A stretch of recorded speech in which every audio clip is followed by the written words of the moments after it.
on migration. Until 2030, it is estimated that 1.2 billion people will be under the age of 45. But only about 420 million jobs will be created for those people. So we have an employment gap of 780 million jobs.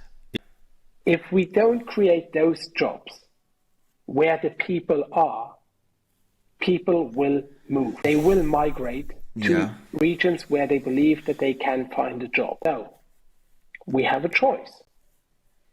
Do we want to stem a tide of 780 million people who can't find a job where they live?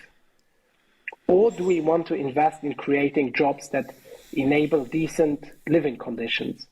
But isn't that going to be awfully difficult now, especially with the emergence of AI, which obviously is going to lead to job displacement? But AI will not displace the jobs that are needed in the global south. Those jobs, we are talking about basic jobs. We are talking about farming jobs, where you have a guarantee that you can, with climate change, still subsist. We talk about masons to build the housing for all those people that will need housing. If I would have asked my customers what they would have wanted, they would have told me faster horses. Nobody would have said a car. A car.